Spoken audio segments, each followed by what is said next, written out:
Hi everybody, my name is Brandy Saunders and I'm going to be talking to you a little bit about visual supports and how they can be useful for learners, children or adults who are living with autism spectrum disorder, and how we can use them in various environments all the time.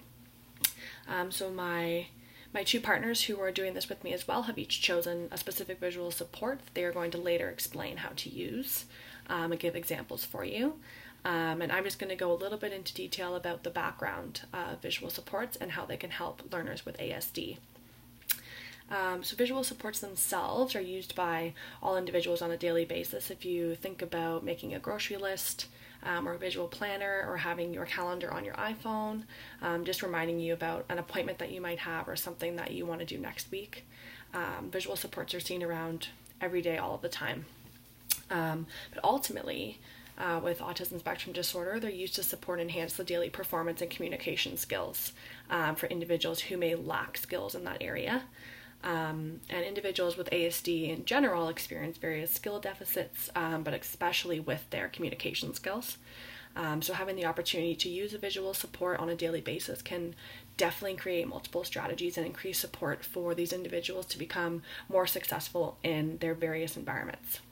Whether that be at school, where they're able to use a visual schedule, or they're at home and they're using their PECS binder with their parents, trying to communicate what they may want for dinner, or maybe at work.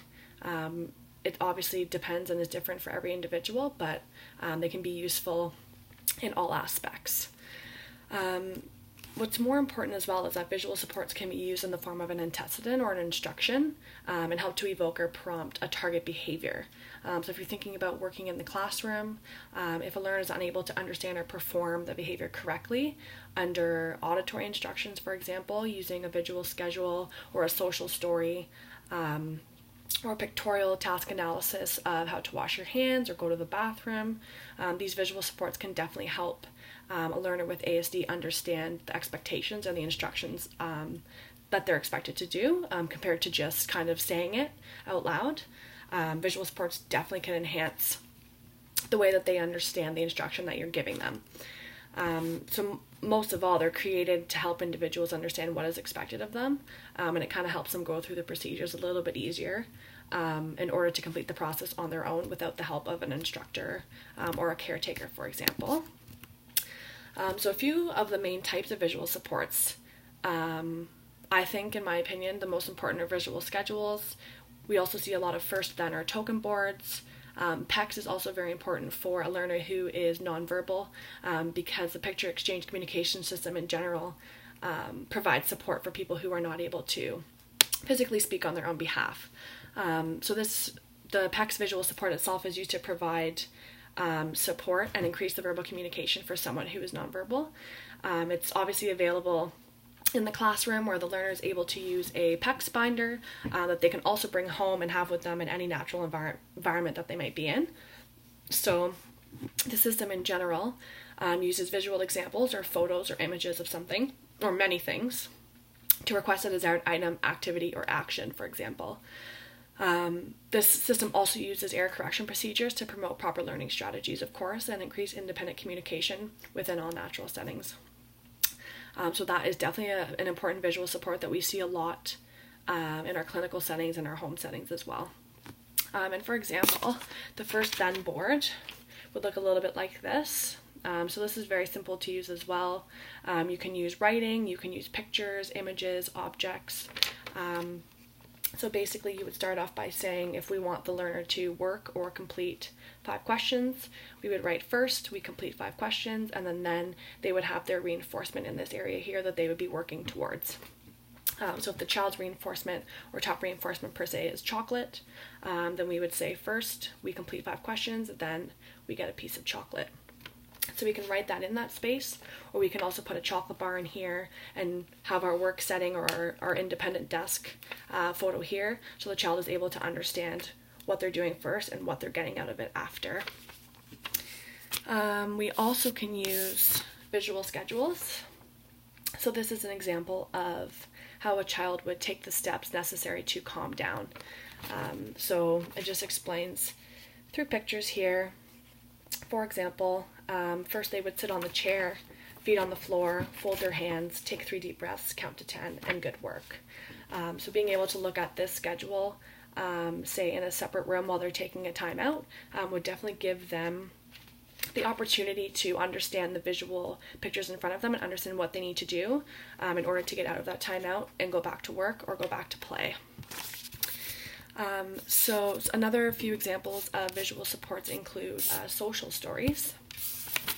So an example of a social story here as well is just an example of a child talking about how he pushes his friends because he's not able to use his words.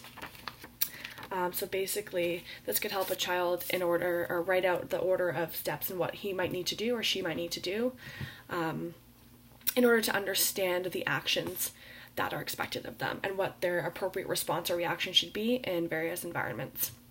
So for example, if a child is pushing another child in the playground, it would be appropriate to write a social story about how we should use our words and say, excuse me, because when we see our friends sad or we push our friends, it makes us sad. And we need to use our words to say, excuse me, instead of using aggressive behaviors. So writing out the social stories can give that child a little bit of an alternative opportunity to understand the actions and the responses that are appropriate of him or what he should encounter in certain social situations. We can also see a lot of choice boards in the classroom. So let's look at an example here. So choice boards are important because it's comprised of preferred and non-preferred activities or items that the learner may like or may not like.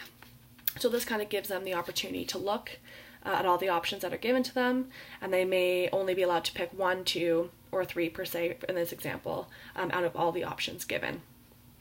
So for example, we finish our work and the instructor could say, you pick 2 things you would like to do when you're finished working, or 3 things you'd like to do when you're finished working, and you have to choose from these options.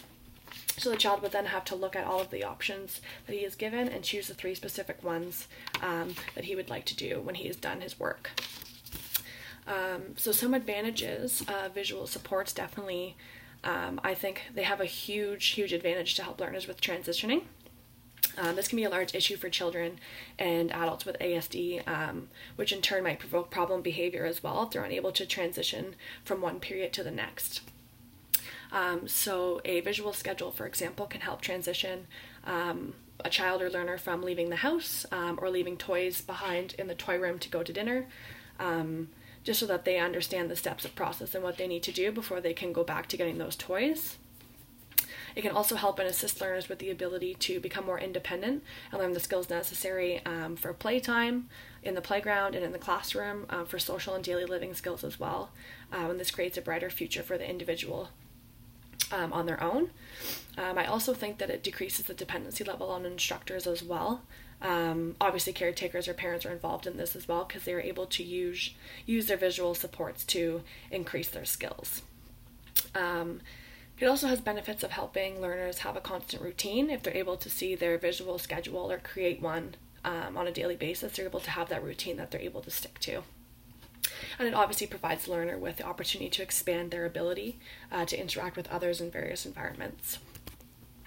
Some disadvantages, on the other hand, I think instructors do also make assumptions as to what may be the best alternative approach for a learner. And although most learners with autism spectrum disorder may benefit from visual supports, a lot of them can also function without them. So sometimes introducing a visual support when they're not needed might cause a breakdown in communication for that learner, and they might become confused. Or they might take a few steps back within their skills compared to gaining them. The learner may also become a little bit more dependent in this situation on visual supports, and they may engage in problem behavior if that visual support is not provided to them. They also might become prompt dependent because this is being added into the learner's routine when they were able to function without one. So if it's not necessarily needed, then it definitely shouldn't be introduced into their daily routine. These are just a few advantages and disadvantages of visual supports in general.